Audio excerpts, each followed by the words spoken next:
Shalom. Hoy vamos a hablar acerca de la sesión de la Torá denominada Pinjas. El cuervo estaba expectante para comenzar, ya no podía más y ya tiene que hacerse saber que está aquí presente, por supuesto. Y vamos a comenzar con esta sesión de la Torá, que es muy importante la enseñanza que nos transmite. Y para poder entender, vamos a mencionar ciertos conceptos que son importantes, saber eso. Por supuesto, el cuervo asiente. Vamos a ver de qué se trata la sesión de la Torá que leemos esta semana. Es otra historia. En la Torá se nos cuentan muchas historias y nosotros debemos saber que no solo está en nosotros el ver quién es el bueno, quién es el malo. Además de lo que ocurre en el desenlace de lo que se cuenta, debemos aprender lecciones muy importantes que se transmiten, y hoy vamos a ver algo trascendental. Pero para poder entender lo que vamos a ver hoy, vamos a mencionar tres conceptos esenciales que están vinculados con el amor. Sin esto, el amor no puede existir en forma plena. Observáis cómo el cuervo asiente. Ahora bien, ¿qué es el amor? El amor es un sentimiento que se expresa, por ejemplo, por otra persona, por el Eterno también. Pero en el mundo vamos a ver un amor entre un hombre y una mujer, se quieren, se casan, hay amor. Para que ese amor sea pleno, tiene que existir tres factores que no pueden estar ausentes: simpatía, empatía y apatía. Simpatía y empatía, positivos. Apatía, negativo. Eso no tiene que existir. Ahora vamos a ver más a fondo esos temas acerca de la simpatía, la empatía y la apatía. Simpatía es una persona, es simpática. Ahora vamos a ver qué significa exactamente. La empatía es ponerse en el lugar de la otra persona. Y apatía es ser apático. A uno no le interesa si le ocurre algo a la otra persona. Por ejemplo, están ambos, el hombre y la mujer, que son novios o ya se han casado, están en un restaurante. Y viene alguien y le dice: ¿cómo, señora, es usted tan atrevida de quitarme mi mesa? Esa es mi mesa. Usted no tiene educación. ¿Quién le enseñó? ¿Quién es su madre? ¿Quién la ha criado? Le dice esas cosas y el novio o el marido, que sea, él no responde nada. Político, vamos querida, vamos sin decir nada. Eso es ser apático. Algo tiene que decir. No voy a soportar que usted le diga eso a mi prometida. No lo voy a tolerar. Por favor, vámonos de aquí. No quiero seguir en este lugar. Vámonos. Hacer algo, por lo menos. Eso es no ser apático. Si uno es apático, demuestra que la otra persona no le interesa. Que no le interesa lo que ocurra con esa persona. Que solo por conveniencia. Entonces, una persona así no puede tener amor. Tiene que haber empatía, simpatía y apatía negativa. No tiene que tener apatía esa persona con la persona que ama o con las demás personas. La persona no debe ser apática. Es una de las reglas de la consideración esta, no ser apático. Y es algo que requiere una acción. Por lo general, las reglas de la consideración son cosas que no hay que hacer para no hacer sufrir al prójimo. Esto de no ser apático, hay que tomar acción. No ser apático es negativo, no hacer, no ser apático. Pero para no ser apático hay que tomar acción. Por ejemplo, en la Torá se mencionan preceptos que, si uno presta atención, están escritos. No desentenderse de los extravíos del prójimo. Si uno ve algo en el suelo, lo tiene que levantar y guardarlo y buscar al dueño de eso, porque se le cayó al prójimo y es algo que tiene una señal, que se sabe de alguien es. Por ejemplo, uno encuentra un reloj y ve, ese reloj es de alguien se cayó. Entonces, ¿qué hace? Se lleva el reloj a su casa, pega un papel donde encontró el reloj. Quien perdió un reloj, comuníquese con tal teléfono. Y si la persona se comunica a alguien y dice: sí, he perdido un reloj, entonces uno le pregunta: ¿qué color es el reloj? Y los rasgos para que lo reconozca, porque si es una persona que no es el reloj de él, ¿cómo se lo va a devolver? Tiene que averiguar de qué es el dueño. Si le da los rasgos, es un reloj negro, le da todas las señales, que bueno, sí, ese es su reloj, aquí venga a buscarlo, tal dirección, o nos encontramos en tal lugar, y se lo devuelve. Eso es no desentenderse de los hallazgos del prójimo. Está escrito en la Torá eso. No ser apático, no pasar de largo cuando uno ve algo, y así con cada situación del prójimo. No ser apáticos, hay que aprender eso porque es importante. Vamos a ver qué es ser simpático, ser apático, ser empático, cuáles son las características. ¿Qué significa esos tres conceptos? Vamos a ver. Vamos a ver primero el significado que dice el diccionario, la Real Academia Española. Simpatía es esto, del latín simpatia y del griego simpatia, comunidad de sentimientos, significa, y esta es la definición: inclinación afectiva entre personas, generalmente espontánea y mutua. Segunda acepción: inclinación afectiva hacia animales o cosas y la que se supone en algunos animales. Tercera acepción: modo de ser y carácter de una persona que la hacen atractiva o agradable a los demás. Así es, eso es simpático, y vamos a ver ahora a continuación qué enseñaron los sabios al respecto, pero primero las definiciones. Apatía, del latín apatia y del griego apatia. ¿Y qué significa? Impasibilidad del ánimo, impasible, del latín impasibilis, y este es el significado: incapaz de padecer o sentir, porque si es esto de la apatía, impasibilidad del ánimo, entonces ¿qué es impasibilidad? Vamos a ver qué es impasible. Viene del latín impasibilis, incapaz de padecer o sentir. Eso es apatía, incapaz de padecer o sentir. Segunda acepción: indiferente, imperturbable. Eso es apatía, lo que he explicado en la introducción previamente. Bueno, así lo dice el diccionario. Ahora vamos a ver empatía. Viene del griego, a partir del griego empatía, y significa esto: sentimiento de identificación con algo o alguien, capacidad de identificarse con alguien y compartir sus sentimientos. O sea que eso es ser empático. Ya sabemos qué es empatía, qué es simpatía, qué es apatía, y ahora vamos a ver algunos ejemplos de que los sabios han escrito acerca de esto. Vamos a ver, está escrito en el Tratado de Avot 1.15. Shammai decía: haz tu estudio de la Torá fijo, habla poco y haz mucho, y recibe a toda persona con una agradable expresión del rostro. Esto es simpatía, recibir a toda persona con una agradable expresión del rostro. Eso es una persona simpática, que tiene simpatía. Eso es lo que hay que hacer, recibir a las personas con rostro agradable. Y lo decía Shammai, que era una persona muy estricta. El sabio Obadia de Bartenura dio una explicación acerca de cada uno de estos conceptos. Yo voy a mencionar solamente el que tiene que ver con la simpatía, que es recibir a toda persona con rostro agradable, con expresión del rostro agradable. Este ejemplo puso el rabino Obadia de Bartenura: cuando traes huéspedes a tu casa, no les des y tu rostro esté dirigido al suelo, porque todo el que da y su rostro está dirigido al suelo, incluso le dé todos los presentes del mundo, se le considera como si no hubiera dado nada. O sea que es importante ser simpático y aplicar también la empatía, ponerse en el lugar del otro. ¿Acaso a mí me gustaría que me dieran algo y miraran al suelo como que no me quieren dar, como que son personas sin ningún tipo de sentimiento? No, hay que ser simpático y empático. Así vemos de la enseñanza de los sabios. Lo de la empatía lo podemos ver, por ejemplo, en el Tratado Talmúdico de Shabbat, en el folio 31, donde Hillel dijo: todo lo que aborreces te hagan a ti, no se lo hagas a tu prójimo. Ya he explicado en otras oportunidades que si es así, eso es toda la Torá, dijo Hillel. Si es así, ¿cómo puede ser que encontramos preceptos en la Torá que quizá uno no aborrece que le hicieran eso? Hay personas que son insensibles, casi insensibles, y no les molesta que hablen mal de ellos. Y como la Torá dice no hablar mal de las demás personas, quiere decir que uno no le molesta que le hagan eso. Y como dijo Hillel, eso es toda la Torá: no le hagas a tu prójimo lo que no quieres que te hagan a ti. Si a mí no me molesta eso, por ejemplo, una persona insensible dice eso, lo tiene que hacer igual. ¿Por qué? Porque se tiene que poner en el lugar del prójimo, y como si el prójimo estaría dentro de él. Ahora él está en lugar de su prójimo, y entonces piensa: si yo fuera mi prójimo, ¿me agradaría que hablaran mal de mí? No, entonces no lo hago. Eso es empatía, ponerse en el lugar del prójimo. Lo hemos tratado de Shabbat, folio 31. Hemos visto simpatía, hemos visto empatía, que son conceptos que los sabios enseñaron que deben existir en la persona.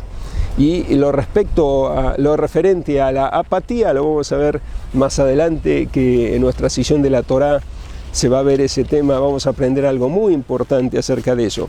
Vamos a ver lo de la sección de la Torá que leemos esta semana, que es la sección Pinhas.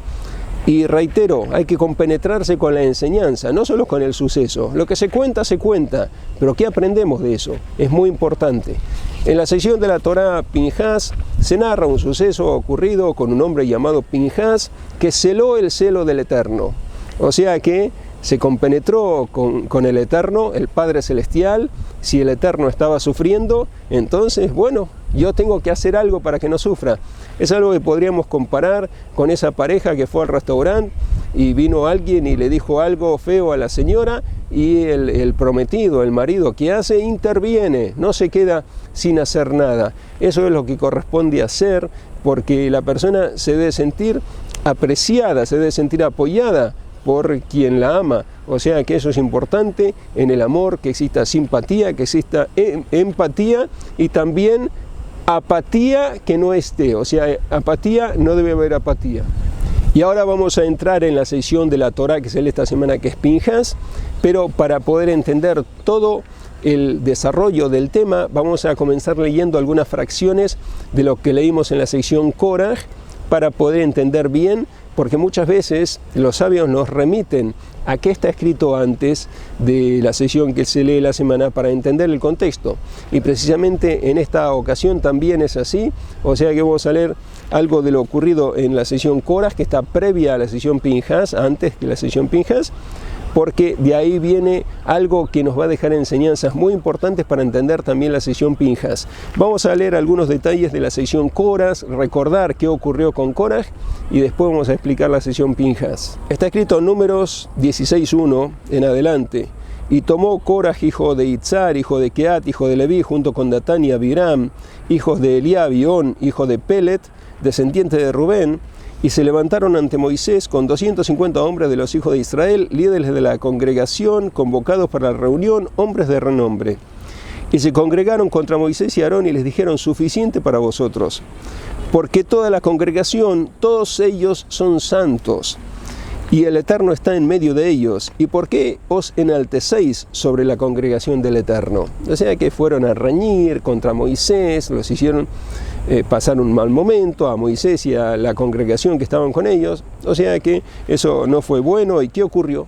De eso no ocurrió algo bueno. La persona que quiere reñir, que quiere quitarle cosas a otros, algo bueno no ocurre, y se describe a continuación qué es lo que ocurrió. El Eterno habló a Moisés diciendo, habla a la congregación diciendo: levantaos en derredor del campamento de Korah, Datán y Abiram. Y Moisés se levantó y fue hacia Datán y Abiram, y los ancianos de Israel fueron tras él. Él habló ante la congregación diciendo: apartaos ahora de las tiendas de estos hombres perversos y no toquéis nada de ellos, para que no perezcáis por todas sus faltas. Entonces se levantaron de junto a la residencia de Korah, Datán y Abiram, de todo su territorio. Datán y Abiram salieron erguidos a la entrada de sus tiendas con sus mujeres, hijos y retoños. O sea, era un gran desafío el que estaban planteando aquí. Y dijo Moisés: a través de esto sabréis que el Eterno me ha enviado para realizar todos estos actos, que ello no salió de mi corazón. Si estos perecen como perecen todos los hombres y el destino de todos los hombres llega sobre ellos, entonces no es el Eterno el que me ha enviado. Y si el Eterno creare una creación y la tierra abriere su boca y se los devorase a ellos y a todo lo que es suyo, y descendieren vivos al pozo, entonces sabréis que estos hombres han provocado la ira del Eterno.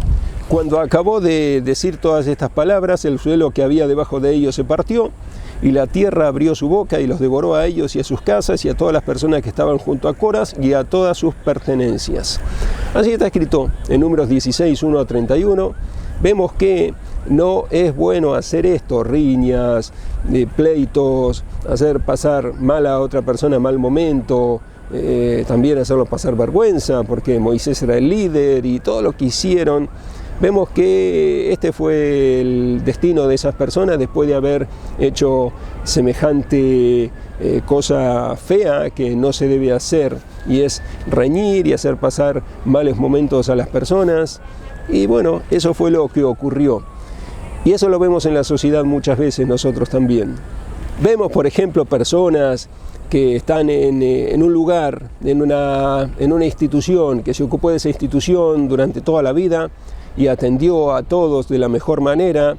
Y en cierto momento se levanta un grupo de personas y dice: no, vosotros ya habéis hecho lo vuestro, ahora hay que reemplazaros porque ya estáis desgastados y el trabajo que estáis haciendo no es bueno y eso perjudica a la gente que está en esta institución, etcétera, etcétera. Le hacen pasar vergüenza, mal momento, y bueno, y lo quitan del lugar y esa persona está deprimida. Hay que saber cómo hacer las cosas, hay que ponerse en el lugar del prójimo. No quitarlo de una vez, darle ciertos cargos. Si ve que esa persona ya está desgastada, ser considerado. Dio toda su vida por la gente que iba a esa institución o cualquier cosa que sea. Ser personas empáticas, ponerse en su lugar y ir quitándole de a poco, darle su lugar, darle cosas para hacer, que participe, darle las llaves del lugar para que tenga acceso, hacer que se sienta bien. Coraj no hizo eso. Él pensaba que Moisés le había dado todo el poder a su familia, porque eso es lo que le recriminó. ¿Por qué le has dado el sacerdocio a Aarón? Él quería el sacerdocio. Todo has tomado para tu familia, eso le recriminó Coraj. Y bueno, terminó mal Coraj. Pero si uno ve una situación así, uno tiene la alternativa: unirse a esa persona que está actuando mal o decirle: por favor, no hagas eso aquí, nosotros estuvimos siempre en paz, por favor respeta. Uno puede intervenir de la manera que pueda, o ser una persona apática, o puede tener empatía y ponerse en el lugar de la persona que va a ser destituida o la que le está haciendo algo malo y decir algo. Vamos a ver qué pasó con esto de Coraj. Es algo sorprendente lo que pasó con Coraj. Coraj fue directamente contra Moisés, contra Aarón, quería sacarlo del sacerdocio, el pueblo lo quería, Aarón en el sacerdocio, pero él no. Entonces, bueno, hizo todo lo que hizo y terminó mal. Pero vamos a ver qué sucedió con esto. Personas que siguieron a Coraj y personas que no, que vieron cuál es la realidad e hicieron otra cosa. Vamos a ver cómo terminó todo esto. Lo que vemos hasta aquí es que Coraj no le interesó lo que ocurría con Aarón, que Aarón era el sacerdote y todos lo querían, no le interesó. Eso por un lado. Segundo, con Moisés. ¿Moisés qué hizo? Moisés aplacó la ira del Creador, como está escrito en la sección de Coraj, porque hubo una gran epidemia. Esto también lo podemos comparar con un padre, con un amor también, que el Eterno es nuestro Padre Celestial y también hay que amar al Eterno. Está escrito en la Torá misma, en el texto bíblico: y amarás al Eterno. ¿Por qué? Porque el Eterno quiere que le demostremos su amor. El Eterno creó el mundo con sentimientos, la base del mundo de sentimientos. Así lo explicó el exégeta Rashi en el comienzo del Pentateuco. Y bueno, eso debemos tenerlo en cuenta. Entonces, si hay algo que molesta al Creador, uno puede ser empático o puede ser apático. Apático es no hacer nada, dejar, por ejemplo, Coraj lo que hizo, dejar, no decirle nada. Uno puede intentar hacer algo. Moisés intentó y hizo, intentó aplacar, intentó hacer la paz, nada funcionó. Entonces dijo esto, que si creara el Eterno una creación nueva, hizo algo con rigor. A veces hay que actuar. Como dije, el dejar de ser apático, no ser apático, hay que actuar. Si uno es empático, ponerse en lugar del prójimo, pero no es suficiente, hay que actuar si uno necesita actuar por el prójimo. Y Moisés lo hizo, por eso aplacó la ira del Eterno. Eso es lo que vemos de esto que ocurrió. Pero después siguieron la marcha y ocurrieron otras cosas. Vamos a ver un suceso de forma breve en Números 25:1, que está escrito también previo a la sección Pinjas. E Israel residió en Shittim, y el pueblo comenzó a amancebarse con las hijas de Moab, y ellas tomaron al pueblo a las ofrendas de sus dioses, y el pueblo comió y se prosternaron a sus dioses, e Israel adhirió a Baal Peor, y la ira del Eterno se encendió contra Israel. El Eterno dijo que ese pueblo, que las hijas de Moab, con las cuales comenzaron a amancebarse, es decir, ir con ellas, Moab es un pueblo que tenían mal corazón, así se describe en el texto bíblico. ¿Por qué? No fueron a recibir al pueblo que pasaba por ahí, Israel, con pan y agua, por lo menos pan y agua. No, mal corazón. El Eterno dijo: estos que no entren en la congregación. Si después de un tiempo alguno de ellos quiere venir a la congregación, no, ellos tienen mal corazón, no les dieron pan y agua siquiera, no. Y ese pueblo que el Eterno dijo abiertamente que demostraron mala conducta, malos sentimientos, ahora parte de los hijos de Israel fueron a pasear por ahí, por Moab, donde estaban las hijas de Moab, por Moab, y las hijas de Moab los atrajeron a sus tiendas y les mostraron la mercancía que vendían y todo, y después les ofrecieron vino y muchas otras cosas que se cuentan en el Midrash que ocurrió. Y dice el texto bíblico, y ellas llamaron al pueblo a las ofrendas de sus dioses, hicieron que ellos adoraran a los dioses de ellas.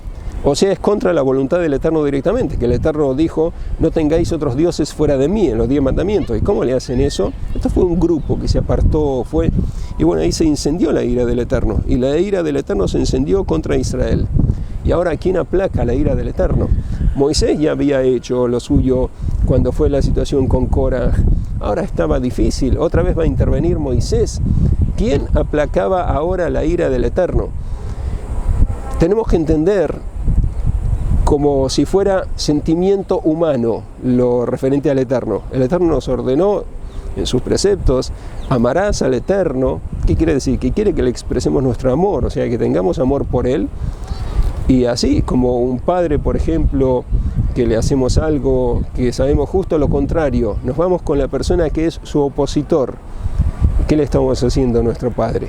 O a nuestro amigo, a nuestro hermano, nos vamos con el opositor y ayudamos al opositor. Esto es lo que hicieron. El Eterno dijo, las hijas de Moab no, el pueblo de Moab no, ¿por qué? No los salieron a recibir con pan y agua, lo mínimo para ser buena persona, demostrar. No lo hicieron, que no entren a la congregación. Ellos fueron con esas personas precisamente y adoraron a sus dioses y todo lo que se cuenta aquí. ¿Quién iba a aplacar la ira del Eterno ahora? Que es como expliqué, es como que se debilita el Eterno. Cuando alguien le hace algo a un ser querido en su contra de esa manera, que va con el contrario precisamente, con la oposición, por ejemplo, de lo que él está haciendo, de su empresa o de su línea, de lo que sea, entonces le abate el ánimo. Imaginaos, pensad, suponed o imaginad el Eterno con el ánimo abatido. ¿Qué hace? Entonces no puede enviar la protección que necesita el pueblo, sus creaciones, para que estén protegidos. Y entonces, ¿qué viene? Viene la plaga. A veces, como dijimos en el libro de Job, se dan permisos a entes malos de que hay información de que el Eterno acepta. ¿Por qué? Porque quiere que el ser humano tenga libre albedrío, para darle recompensa por superar las pruebas y con el bien hacer prevalecer el bien sobre el mal. Por eso el Eterno da permisos para que esté el equilibrio, si no seríamos ángeles. El ángel es ángel, hace la voluntad del Eterno, no tiene un instinto malo, como esto que fueron, hicieron cosas incorrectas, hicieron idolatría, adoraron dioses ajenos y todo lo que hicieron aquí que se contó. Eso es el mal instinto. El Eterno otorga permisos, ¿para qué? Para que los ángeles malos, que se menciona en el libro de Job, eso, puedan actuar en el momento que sea indicado, y eso va a servir para que las personas se entiendan, se rectifiquen, y vamos a ver más adelante cómo eso hizo su efecto. Entonces pongamos en la situación del Eterno como que el Eterno está, como si fuera que está abatido.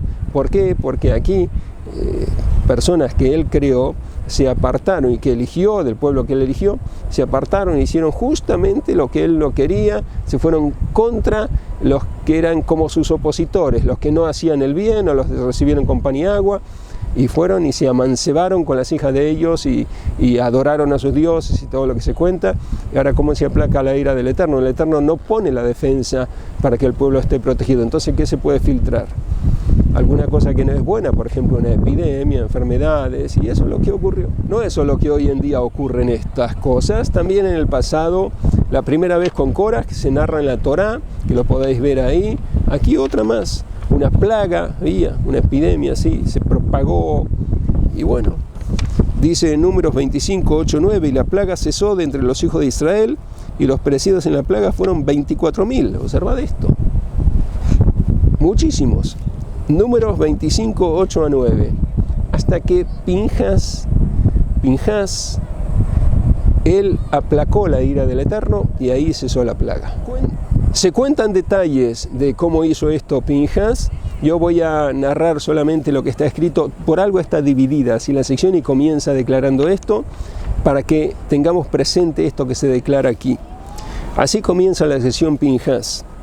Y el Eterno habló a Moisés diciendo: Pinjas, el hijo de Eleazar, hijo de Aarón el sacerdote, ha aplacado mi ira de los hijos de Israel, cuando celó mi celo entre ellos, y no consumí a los hijos de Israel en mi celo.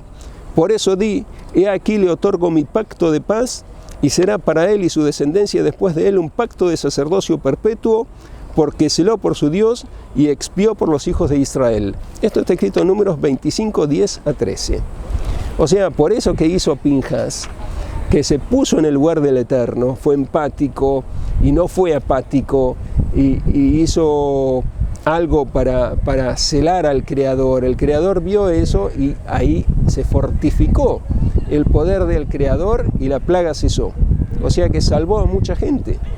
Por eso le fue dado el pacto de paz. Así lo menciona el rabino Bejaye en su explicación, que es medida por medida. El Pinjas con su acción hizo que viviera mucha gente, porque detuvo la plaga con su acción. Así aprendemos acerca de la actitud cuando alguien es desmerecido y es una persona que amamos o tenemos vínculo, o es una persona que está ahí y nosotros podemos hacer algo, intervenir, no ser apáticos. Está escrito a continuación: y aconteció tras la plaga que el Eterno le habló a Moisés y a Eleazar, hijo de Aarón, el sacerdote, diciendo: censad a toda la asamblea de los hijos de Israel a partir de 20 años en adelante por sus casas paternas, de todo el que sale a la legión de Israel. ¿Por qué? Después de una plaga el Eterno los quiere censar. ¿Cuántos quedaron? Le interesa a cada uno al Creador y lo demuestra siempre que hace un censo. Por eso, bueno, es algo que era necesario. ¿Para qué? Para que se aprendiera de la lección. Cuando el Eterno está con el espíritu abatido, como lo entendemos nosotros como seres humanos, entonces la protección, no está la protección sobre nosotros. ¿Por qué? Porque hay permiso para entes que están esperando la oportunidad de actuar, que son malos, y actúan en ese momento. Y por eso el Eterno, cuando se fortifica, aquí Pinjas lo fortificó nuevamente al Eterno, es todo para que entendamos cómo funciona el sistema. Son ejemplos humanos, pero es así como el Eterno quiere que nosotros lo veamos, para compenetrarnos con sus sentimientos. Así lo explicaron los sabios. Si surge de los versículos de la Torá, está escrito cuántas veces he dicho amar al Eterno y muchas otras cosas más. O sea que a través de eso entendemos que demostrarle los sentimientos al Eterno cambia su actitud frente a nosotros para bien, o a veces detenemos su protección porque abatimos su ánimo. Y bueno, vamos a ver qué ocurrió con el censo. Es algo maravilloso, observad esto, increíble. Y les habló Moisés y Eleazar el sacerdote en las planicies de Moab junto al Jordán, adyacente a Jericó, diciendo: a partir de 20 años de edad en adelante, tal como el Eterno le ordenó a Moisés y a los hijos de Israel cuando salían de la tierra de Egipto. Y se enumeran los contados, quienes fueron los censados: Rubén, el primogénito de Israel, los hijos de Rubén, Janoj y la familia Janojita; de Palú, la familia Paluita; de Hetzrón, la familia Hetzronita; de Carmí, la familia Carmita. Estas son las familias de los reubenitas. Su conteo fue 43.730. Los hijos de Palú, Eliab; y los hijos de Eliab, Nemuel, Datán y Abiram. Los mismos Datán y Abiram que fueron convocados por la asamblea, que disputaron con Moisés y Aarón en la asamblea de Coraj, cuando disputaron contra el Eterno. A continuación está escrito: y la tierra abrió su boca y los devoró a ellos y a Coraj, pereciendo la asamblea, cuando el fuego consumió a 250 hombres y se convirtieron en señal. Todo está escrito en el censo. ¿Qué tiene que ver esto con el censo? Porque es algo importante. Observad esto que está escrito a continuación. Es algo que nos deja una enseñanza increíble. Esto vosotros mismos os daréis cuenta qué ocurrió aquí. ¿Qué hizo Coraj? Una mala actitud, por supuesto, a tal punto que ocurrió lo que ocurrió. ¿Pero qué está escrito a continuación? Pero los hijos de Coraj no perecieron. O sea que ellos vieron que se estaba realizando una mala actitud, ¿y qué hicieron? No fueron arrastrados por la corriente hacer esa riña y todo eso, no. Y eso lo salvó. Y no solo eso, sino que si observáis en el libro de los Salmos, hay escrito varias veces salmo para los hijos de Coraj. Vieron que no estaba bien y ellos se rectificaron, no fueron con esas personas que se levantaron contra la congregación, Moisés, Aarón, que fueron elegidos por el Creador y la gente los quería y por qué tenían que hacer eso. Los hijos de Coraj, pese a que su padre mismo era el líder de eso que se hizo, ellos vieron no es correcto, entonces se abstuvieron y el Eterno les dio un gran premio, a tal punto que se escribieron salmos para ellos, salmos para los hijos de Coraj, palabras bellísimas, lo podéis ver en el libro de los Salmos. Después se sigue narrando acerca de lo acontecido en el censo y posteriormente se menciona algo que también es digno de alabanza: la humildad de Moisés. Ya vimos que Moisés era un hombre humilde, pero ¿qué había ocurrido aquí con Coraj? Coraj quería tomar el poder, se vio claramente. Fueron contra Moisés, contra Aarón, Coraj y los que estaban con él. Los hijos de Coraj se abstuvieron y por eso se salvaron y por eso recibieron un premio tan grande. Pero eso ocurrió y Moisés, ¿qué hizo? Moisés podía haber hecho algo también en beneficio suyo. Cuando llegó el momento de Moisés de partir de este mundo, Moisés podía haber dicho que mi hijo sea mi sucesor. Tenía 2 hijos, que uno de sus hijos sea su sucesor.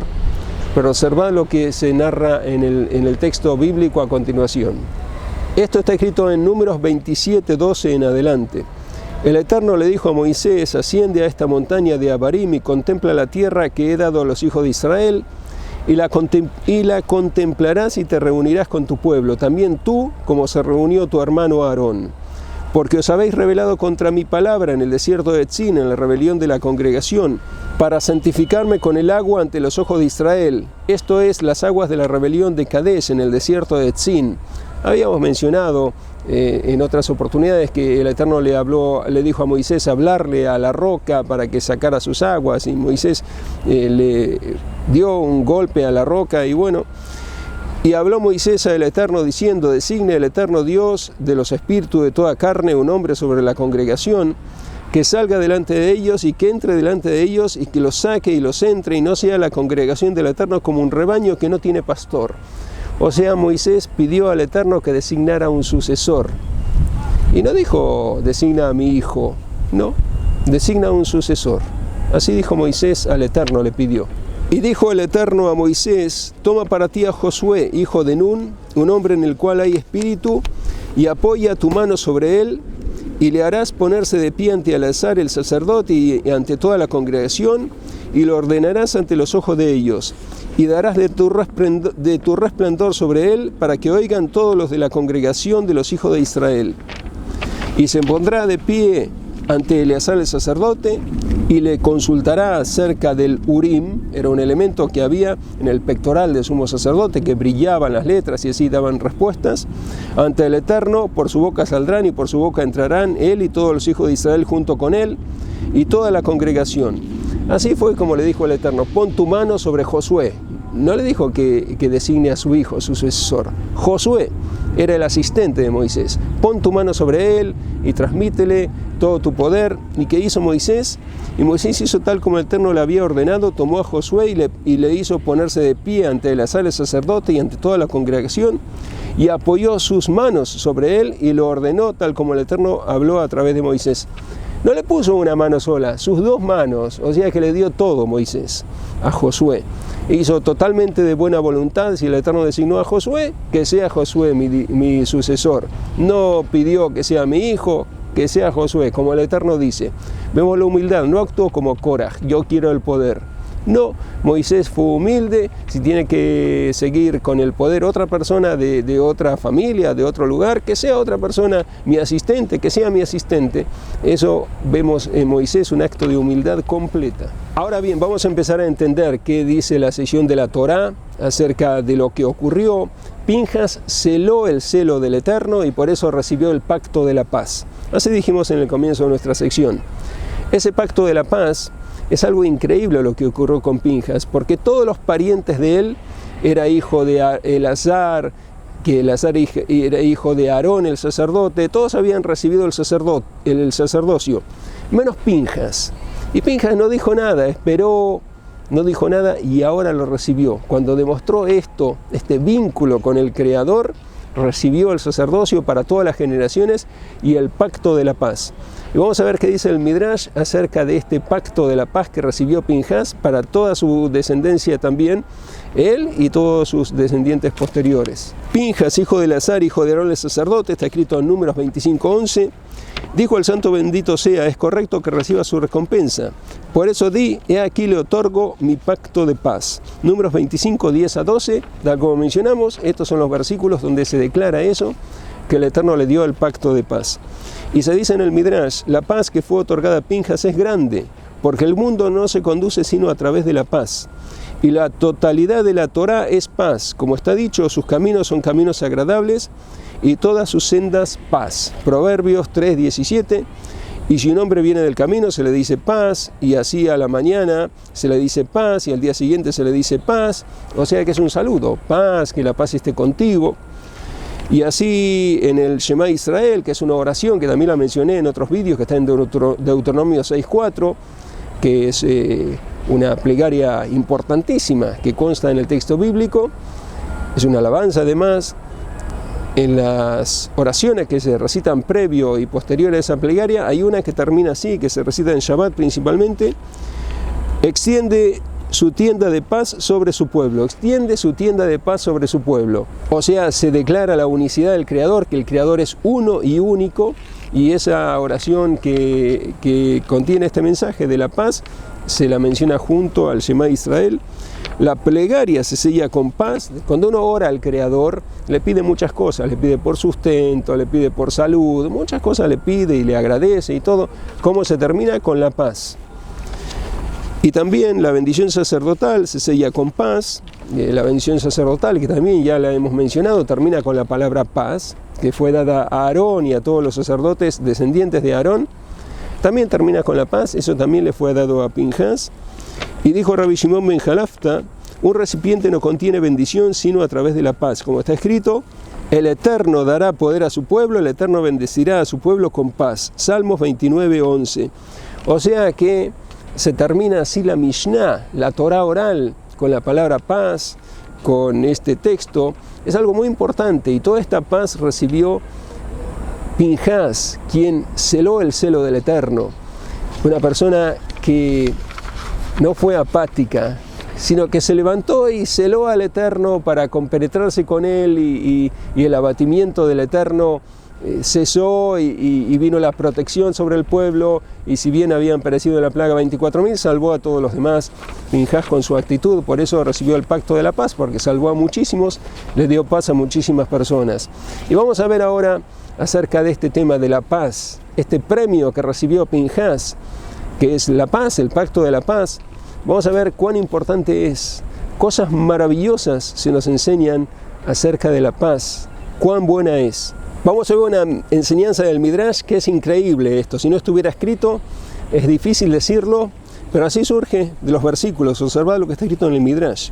Así dijo Rabí: la paz es tan grande que incluso si los miembros de Israel practicasen culto idólatra y adoraren a los ídolos, y hubiere paz entre ellos, en ese caso el Omnipresente dijo: yo no podría gobernar sobre ellos aplicándoles la medida del rigor para someterlos, porque la paz reina entre ellos y conforman una sociedad unida.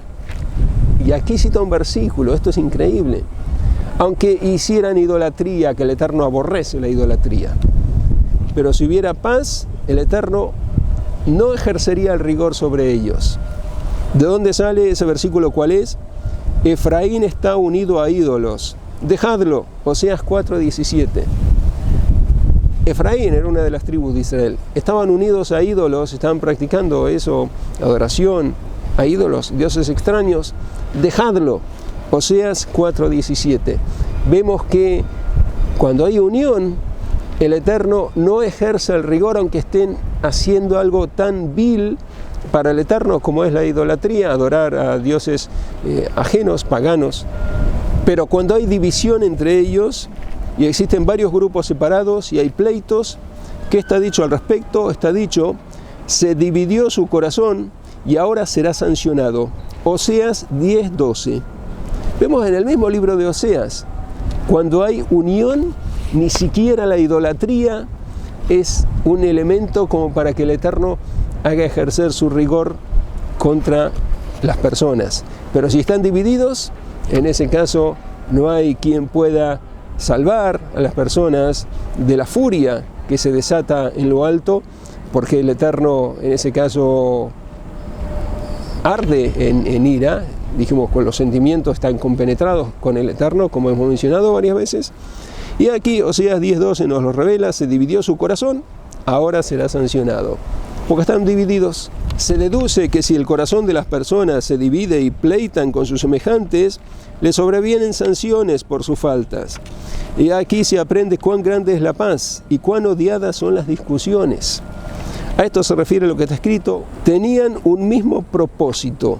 Los de la Torre de Babel tenían un mismo propósito, que querían hacer algo, llegar al Eterno y hacer algo contra el Eterno para ejercer el dominio ellos, tal como enseñaron los sabios a partir de los versículos. Y vemos que esto era incluso antes de que fuera entregada la Torá, porque ocurrió con la Torre de Babel. No existía ni el pueblo de Israel, no existía en ese tiempo. Ocurrió eso, pero estaban unidos. El suceso de la generación del diluvio está explicitado en los versículos, revelándose cuál fue su falta. Había en ellos saqueo, idolatría, tomaban las vidas de las personas que hacían eso. En cambio, el suceso de la generación de la división no está explicitado en los versículos. El diluvio está explicitado. ¿Qué había en el diluvio? Sabemos que había esto que mencionamos. Había saqueo, había idolatría, tomaban las vidas de las personas. Era algo que no agrada para nada a los ojos del Eterno y a cualquier persona que le va a agradar esto. Y bueno, el final fue que en el diluvio feneció toda carne, todo lo que había sobre la faz de la tierra feneció, pero en la generación de la división, que la división, ¿por qué se llama la generación de la división? Porque el Eterno los dividió, no hizo que perecieran todos. ¿Por qué? Porque estaban unidos, como dijimos. Aquí dijo, tenían un mismo propósito, y si tenían un mismo propósito, estaban unidos en ese fin. O sea que si estaban unidos, nada puede hacerlos recibir esa energía del rigor, solamente los esparció el Eterno, pero se salvaron. Los del diluvio no estaban unidos y hacían todo lo que hacían, entonces feneció toda carne. Es obvio lo que ocurrió aquí. Esto está escrito en el Midrash Rabbah, en la sección Noé 38:6, o sea que vemos que si hay unión, entonces hay protección, por más que uno tenga errores. Pero si hay división entre las personas, entonces no hay protección y bueno, ocurre lo que tiene que ocurrir. ¿Por qué? Porque no hay unión. Qué importante que es la paz. Vamos a ver ahora lo que enseñó el sabio Shammai y Hillel, que recibieron las enseñanzas de ellos, de Shmaya y Abtalión. Había dos personas que eran Shmaya y Abtalión, y Hillel y Shammai recibieron las enseñanzas de ellos. Hillel decía, sé de los alumnos de Aarón, ama la paz y persigue la paz. Ama a las personas y acércalas a la Torá. O sea que es tan importante la paz que hay que buscar la paz, como lo hacía Aarón el sacerdote, el hermano de Moisés. Eso está escrito en el tratado de Pirkei Avot.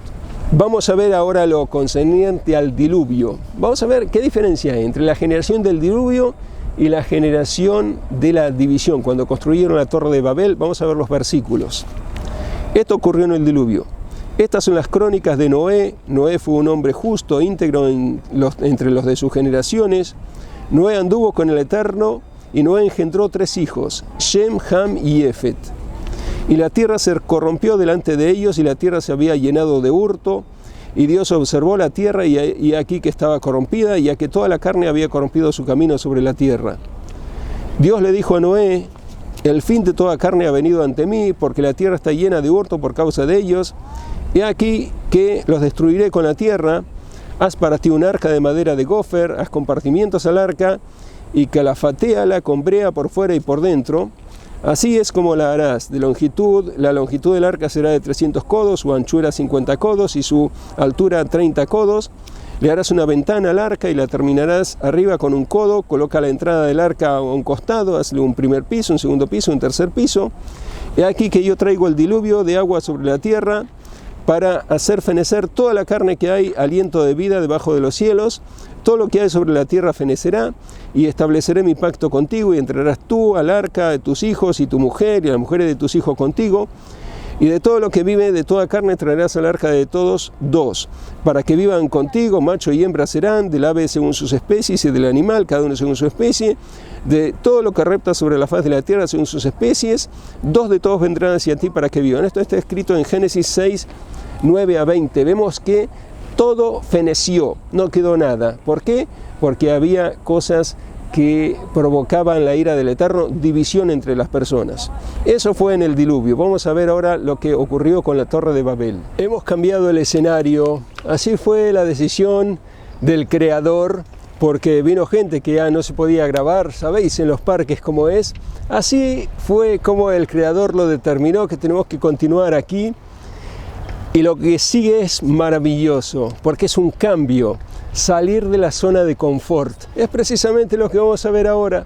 Hay que salir de la zona de confort en ciertas circunstancias, y ahora lo vamos a ver. Habíamos hablado del diluvio, cómo sobrevino, ahora vamos a hablar de la Torre de Babel. Y toda la tierra tenía una lengua y las mismas palabras. Observad que está escrito aquí. Toda la tierra tenía una lengua y las mismas palabras. Estaban unidos. Y aconteció que cuando se desplazaron del oriente, hallaron un valle en la tierra de Shinar y se asentaron allí. Y un hombre decía a su compañero: vamos, preparemos ladrillos y cosámoslos al fuego. Y el ladrillo les era por piedra y el barro por material. Y dijeron: vamos, construyámonos una ciudad y una torre cuya cúspide esté en los cielos, y hagámonos un nombre, para que no seamos dispersados por toda la faz de la tierra.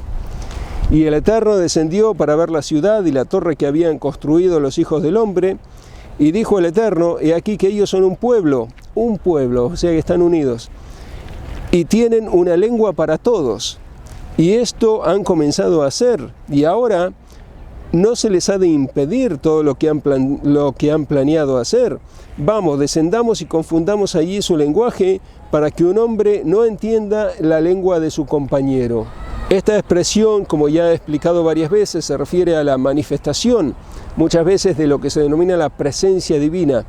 El Eterno envía su luz, su irradiación de luz, así lo definió el sabio Ben Ish Chai, que se denomina la presencia divina, y está rodeada de ángeles, esa luz, y así el Eterno desciende, pues es parte del Eterno, la luz creada por el Eterno, la luz denominada la presencia divina.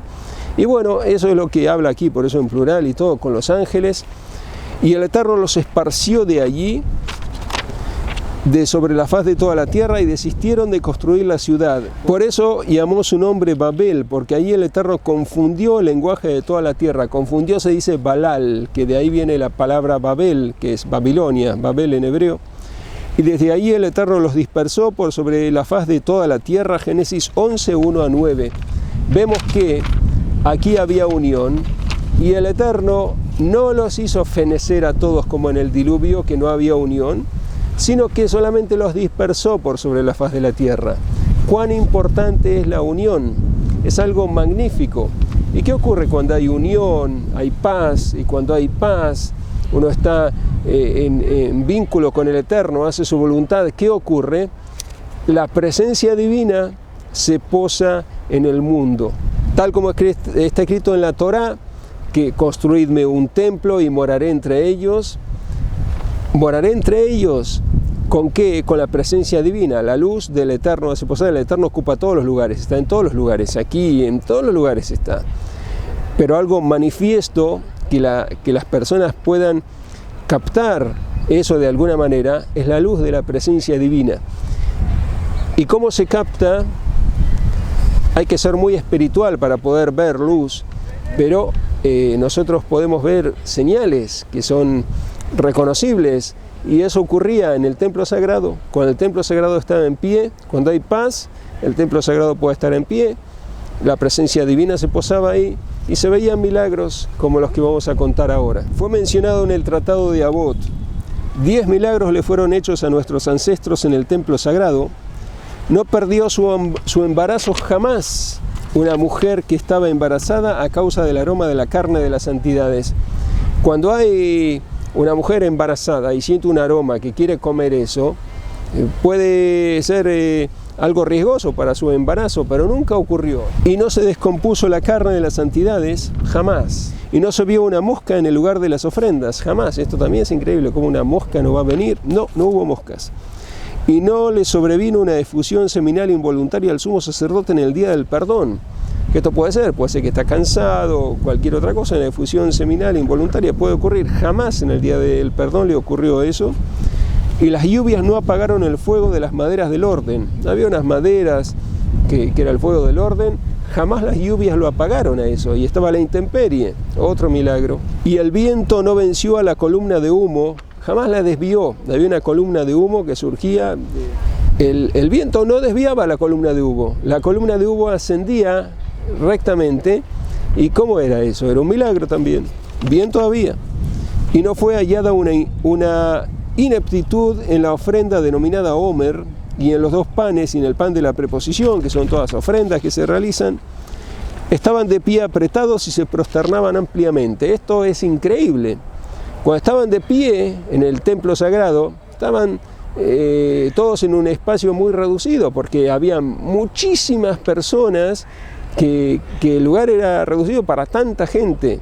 Estaban apretados, pero cuando realizaban la prosternación para orar, había espacio para todos, cada uno tenía espacio. ¿Y cómo es eso? Se abrió un espacio, estaban en otra dimensión. ¿Qué ocurría? Eran milagros evidentes. Cada uno que asistía al templo sagrado lo veía, percibía qué ocurría.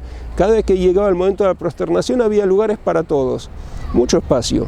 2 metros más o menos requiere cada persona extendida para la prosternación, y bueno, había espacio para todos. Y no dañó un reptil o un escorpión jamás en Jerusalén. Había reptiles, escorpiones, nunca dañó. Y un hombre no dijo a su compañero: me es estrecho el lugar para pernoctar en Jerusalén.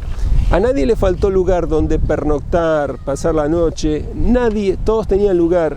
Y tanta gente que venía, eran muchísimas personas que venían. Todos tenían lugar. ¿Cómo era eso? Era un milagro. Todo esto que ocurría era un milagro.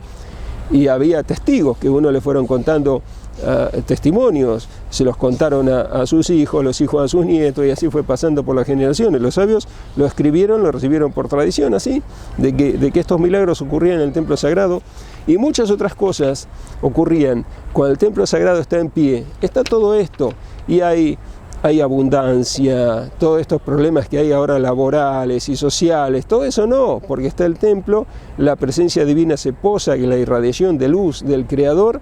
No falta nada, hay abundancia de todo. Todo prospera, pero también hay alegría. Había alegría. Observad lo que está escrito: la extracción de las aguas se realizaba con mucha alegría, a tal punto que se dijo: todo aquel que no vio la alegría de la extracción de las aguas, que se denomina Beit HaShoeva, no vio alegría en su vida. Eso está escrito en la Mishnah, el Tratado de Sukkah 5.1. Había una alegría inmensa en la fiesta de la extracción de las aguas, que era, eso era en el templo sagrado también. Y en el Talmud de Jerusalén se dijo que allí absorbían espíritu de santidad, porque la presencia divina se posa con la alegría. Como está escrito: y ahora traedme un músico para que me alegre. Y mientras el músico tocaba, la mano del Eterno vino sobre Eliseo. 2 Reyes 3.15. Observad que está escrito claramente aquí. ¿Cómo se manifiesta el Eterno? Lo expliqué, que es a través de la luz denominada la presencia divina. Si no, no se puede captar la esencia del Eterno. Nosotros todavía no estamos tan elevados espiritualmente. A través de la presencia divina sí. Y así es como se posaba la energía, la espiritualidad, el poder del espíritu de profecía y todo eso, la profecía, con esto, con la alegría. Y eso ocurría en la fiesta de extracción de las aguas, que se denomina Beit HaShoeva, cuando el templo estaba en pie. Como dije, había todo, había alegría, había abundancia, todo lo que se necesita había. Y eso, ¿qué tiene que ver con nosotros ahora en la actualidad? Nosotros sabemos que el templo sagrado está construido cuando hay paz. Y ahora en la actualidad no está construido el templo sagrado. ¿Por qué? Nosotros lo vemos, nos llevamos bien, estamos todos de acuerdo, no tenemos riñas entre nosotros, hacemos las paces entre uno y otro. Sabemos que en la actualidad hay problemas y por eso el templo sagrado no está en pie. Tiene que haber paz, pero a través de paz se puede construir el templo sagrado y muchas otras cosas más. Pero tiene que haber un factor que es determinante en el amor, como dije. En el amor tiene que haber simpatía, empatía y apatía, que no tiene que estar, o sea, no hay que ser apáticos. Simpatía y apatía, hay que hacerlo. Ser simpático y tener empatía con el prójimo, ponerse en lugar del prójimo, tiene que haber. Y apatía es lo negativo, no ser apáticos para que exista el amor. ¿Por qué fue destruido el templo? Si el templo estaba en pie y había alegría y había abundancia y no faltaba nada, ¿por qué fue destruido? Aquí nos llevaremos una sorpresa increíble. Esto es lo que nos enseña aquí el texto que nos menciona la destrucción del templo sagrado, que hay que hacer algo que está vinculado con lo que hemos mencionado, uno de los factores del amor. Ahora vamos a ver de qué se trata. Hay un texto muy conocido que contiene el secreto de este asunto, lo vamos a ver. Kamsa o Bar Kamsa eran dos hombres que por esa causa fue destruido el templo sagrado. Está escrito en el Talmud: Jerusalén fue destruida por causa de Kamsa y Bar Kamsa. Así se llamaban dos personas. Pues en Jerusalén había un hombre que era amigo de Kamsa y estaba enemistado con Bar Kamsa. Había un hombre que tenía un amigo. ¿Quién era ese amigo? Kamsa. Pero estaba enemistado con Bar Kamsa. Ya tenemos aquí divisiones. Ese hombre organizó un banquete y dijo a su asistente: tráeme a Kamsa. El asistente fue y se confundió y trajo a Bar Kamsa. Como los nombres se parecen tanto, Kamsa y Bar Kamsa, en vez de darle la invitación a Kamsa, le dio la invitación a Bar Kamsa. Bar Kamsa, ¿qué vio? Vio que le dieron la invitación, entonces que supuestamente él pensó, él quiere hacer las paces, el que organiza el banquete, por eso me invitó. Entonces, ¿qué hizo? Fue a hacer las paces. Bar Kamsa fue al banquete y cuando el anfitrión lo vio allí sentado, le dijo: tú eres mi enemigo, ¿qué buscas aquí? Inmediatamente le dijo: levántate y vete. El anfitrión le dijo a Bar Kamsa: levántate y vete. El invitado, Bar Kamsa, que en realidad fue un error de la persona que le llevó la invitación, en vez de dársela a Kamsa, le dio a él, a Bar Kamsa, le dijo: ya he venido, déjame y te pagaré por lo que coma y beba. Ya mucha vergüenza, como era en el medio de la fiesta, le van a hacer levantar y ir. No, respondió el anfitrión, no acepto que me pagues lo que comas y bebes. Bar Kamsa le dijo, implorándole: te pagaré la mitad del banquete, todo lo que has invertido aquí, la mitad te pagaré. El dueño de la fiesta dijo: no acepto.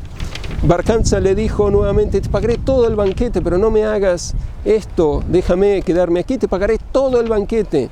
El dueño de casa dijo: no, el dueño del banquete, el que organizó el banquete, no. Y lo echó, lo tomó con sus manos y lo echó fuera. Una persona fuerte, el dueño de casa, lo echó fuera. Y entonces, después de ser echado, Bar Kamsa dijo: por cuanto que los sabios estaban sentados allí y no le reprocharon por lo que hizo, significa que estaban de acuerdo. Entonces dijo: iré al emperador y los acusaré. Tratado de Gitín 56a. Esto es muy conocido. Pero percatarse de cuál fue la causa que provocó la destrucción del templo, tenemos que prestar atención. ¿Por qué? Hubo un hombre que hizo un banquete, organizó un banquete, tenía un amigo, Kamsa, y otro que era su enemigo, Bar Kamsa. Envió a invitar a Kamsa y el que llevó la invitación se equivocó y se la dio a Bar Kamsa. Bar Kamsa vino y el dueño lo echó. Lo hizo pasar vergüenza, entonces Bar Kamsa fue y acusó como que se rebelan los hebreos contra el imperio y así se destruyó el templo sagrado. Pero ¿qué ocurrió aquí? Aquí ocurrió algo que parece imperceptible. ¿Qué tiene que ver Kamsa? ¿Qué hizo Kamsa? Si observamos, dijo, por Kamsa, el Talmud dijo antes, por Kamsa y Bar Kamsa fue destruido Jerusalén. Por Kamsa y Bar Kamsa. ¿Qué hizo Kamsa? Bar Kamsa fue el que hizo algo, que fue a la fiesta y lo echaron de la fiesta. El anfitrión hizo algo, que lo echó a Bar Kamsa. Pero Kamsa, ¿qué hizo? No hizo nada. Sí hizo.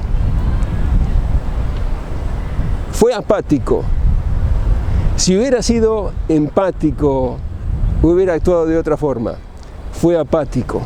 Y ahora lo vamos a ver eso con la explicación del exégeta Yosef Haim, que lo vamos a ver claramente explícito por qué fue apático Kamsa, si Kamsa no intervino. Entonces, ¿por qué se lo acusa de haber sido la causa de la destrucción del templo? Así dice en el libro Ben Yoyada, el sabio Yosef Haim, Jerusalén fue destruida por Kamsa y Bar Kamsa. Eso está escrito en el Talmud. El autor del compendio denominado Yun Yaakov, hay un texto que es Ein Yaakov y hay una explicación que se denomina Yun Yaakov, dice así: Kamsa no hizo nada. Y debería haberse dicho, ¿por qué por Bar Kamsa fue destruida Jerusalén? No por Kamsa, sino por Bar Kamsa, que Bar Kamsa discutió, bueno, fue a la fiesta y fue echado, etc. Fue la causa. No, pero dice por Kamsa fue destruida Jerusalén, por Kamsa y Bar Kamsa. A mí me parece de que todo aquel que tiene la posibilidad de reprochar y no reprocha, el asunto se denomina a su nombre. ¿Qué ocurrió con Kamsa aquí? Kamsa podía, como era amigo del anfitrión, podía haberle dicho al anfitrión: mira, Bar Kamsa ya ha venido, déjalo, hacer algo, pero no, fue apático. Y a esto se refiere a lo que dijo el Talmud, que en el momento en que vino Bar Kamsa, Kamsa, el amigo del dueño de casa, estaba sentado y podía impedir que no sacara a Bar Kamsa de su casa, y debido a que no se lo impidió, también él se convirtió en socio en lo que respecta al daño que ocurrió a raíz de ese asunto. Y según la opinión de Marsha, que eran padre e hijo, siendo así, Kamsa ciertamente sabía que había odio y riña en el dueño de casa y su hijo Bar Kamsa, y estaba obligado a hacer la paz entre ellos desde el comienzo. Y debido a que no hizo la paz entre ellos, el asunto se concatenó a través de eso y por eso se denominó a su nombre también. O sea que tenemos aquí que Kamsa, ¿por qué se denomina Kamsa? Era un nombre. Bar Kamsa, Bar en arameo significa hijo, el hijo de Kamsa. Kamsa era el padre, así explicó el exégeta Marsha. Bar Kamsa era el hijo de Kamsa. Kamsa estaba sentado ahí en la fiesta, no le dijo nada. Por favor, perdona a mi hijo, yo sé que habéis tenido un problema entre ambos, pero perdona a mi hijo. No intervino, fue apático. Y puede ser que no vio cuando lo echaron al hijo que lo sacó el dueño de la fiesta. Pero por lo menos antes él sabía que lo podía echar si era su enemigo. Por lo menos antes decirle, por favor, perdona a mi hijo, déjalo estar aquí. Vio que su hijo vino. El padre estaba ahí, el hijo estaba ahí. ¿Dónde estaba el padre? Observad esto. ¿De qué acusó Bar Kamsa a los sabios? De no hacer nada. Estaban sentados ahí y no hicieron nada. Puede ser que los sabios podían intervenir y decirle al dueño de casa, por favor, ya que vino Bar Kamsa, déjalo, pero no lo hicieron, fueron apáticos. Y eso explica el sabio Ben Ish Hai, observad, el sabio Yosef Haim, es el sabio Ben Ish Hai, por un libro que escribió muy importante, se lo denomina así Ben Ish Hai, escribió así en su explicación: por cuanto que los sabios estaban sentados allí y no le reprocharon por lo que hizo, significa que estaban de acuerdo. Me parece que ciertamente ellos no se percataron de que lo tomó con sus manos y lo sacó, y solamente el hombre pensó que ellos vieron y no reprocharon. E incluso según lo que se mencionó en el Midrash, es posible que sabían que quería sacarlo, pero no le reprocharon, aunque no vieron que lo tomó con sus manos y lo sacó. Aunque no vieron que lo tomó con sus manos el dueño de casa y lo sacó, los sabios fueron apáticos. O sea, fue la acusación, no le dijeron nada al dueño de casa, no, perdónalo, déjalo. Siguieron sentados, tal vez comiendo, disfrutando de la comida o disertando, hablando de palabras de la Torá. ¿De qué sirve todo eso si una persona está siendo flagelada de ese modo, está pasando vergüenza? No hay que ser apáticos. Todo lo que se habla aquí es de la apatía. Bar Kamsa aquí trata de apatía, que no hicieron nada. A los sabios, Kamsa fue apático, era el padre, no hizo nada para defender a su hijo, para interceder por su hijo. Apatía. Por causa de la apatía fue destruido el templo sagrado. Es lo que surge de aquí, es increíble cómo tenemos que tomar en cuenta esto. Y hay otra posibilidad que he pensado y la he hablado con sabios aquí en Jerusalén. Hay otra posibilidad, que Kamsa, aquí no dice si eran estudiosos, si eran sabios, nada, Kamsa y Bar Kamsa. Es posible que también sean sabios, ¿por qué no? ¿Y qué hay si Kamsa estaba sentado con los sabios ahí en la mesa principal? Con más razón aún, la apatía. De todos modos, eso es una posibilidad que estuve planteando y todavía estoy hablando con los sabios que hay aquí en Israel para ver esa posibilidad. Si puede ser viable que Kamsa estuviera sentado también entre los sabios, que era parte, por lo menos era amigo del hombre ese que hizo la fiesta. De todos modos se ve que fue apático, no defendió a su hijo ni intercedió por su hijo, así lo declaró el sabio Yosef Haim totalmente aquí en su libro, lo explicó claramente. apatía. No tenemos que ser apáticos. El templo sagrado se destruyó por apatía, porque si no hubieran sido apáticos, el padre de Bar Kamsa no hubiera seguido comiendo ahí, estando en la fiesta, hubiera intercedido por su hijo, o los sabios que estaban ahí, que siguieron en la fiesta y no le dijeron nada. Por causa de la apatía fue destruido Jerusalén, porque por esa causa fue Bar Kamsa y habló con el imperio que estaba gobernando en ese momento, y se vinieron y destruyeron Jerusalén, todo el templo sagrado. Y ahí se perdió la alegría, se perdió todo. Por eso los sabios dijeron que por odio gratuito, porque esto es considerado odio gratuito, apatía, no ser apáticos. Lo aprendemos de esta sección de la Torá, lo aprendemos de Pinhas, que Pinhas no fue apático, celó el celo del Eterno. Por eso recibió el pacto de paz. Y nosotros también podemos recibir eso, la paz, no siendo apáticos. Si hay una persona que nos necesita y está en un mal momento y vemos que podemos interceder, no quedarse sin interceder, ser empáticos y tratar de hacer algo. Si no tenemos fuerza para decir algo demasiado riguroso, por lo menos interceder, decir, por favor, vayámonos de aquí, esta situación a mí no me desagrada, no quiero que te falte el respeto, vámonos de aquí, hacer algo, interceder, que el amigo, que la persona que están viendo ahí, que está sufriendo, vea que las personas no son apáticas, que están con él. Cuanto más si es un amigo, si es un hermano, si es un pariente. Pero a toda persona debemos nosotros compenetrarnos en el momento de aflicción, no ser apáticos, sino ayudar, decir una palabra, hacer algo. No quedarse en la zona de confort, no, yo sigo aquí, me hago el que no ocurrió nada, después lo consuelo, le perdono, le hago que lo perdone. No, no, no, no. Hay que actuar, decir algo, abrir la boca, decir algo. No se puede dejar sufrir a una persona sin hacer nada. Decir algo, aunque no sea algo comprometedor, pero por lo menos mostrar, uno tiene interés de hacer algo, de no quedarse en la zona de confort y pasarla bien, sino hay una persona que está siendo flagelada, sufriendo ahí, no ser apático. Lo aprendemos de esta sección de la Torá, de la actitud de Pinhas, y vemos que el templo sagrado fue destruido por eso, por la apatía, y nosotros podemos corregirlo. Para completar el amor necesitamos eso, necesitamos empatía, necesitamos simpatía, sonreír, actuar correctamente, no un rostro avinagrado con las demás personas, sino con una sonrisa, como dijo Shammai.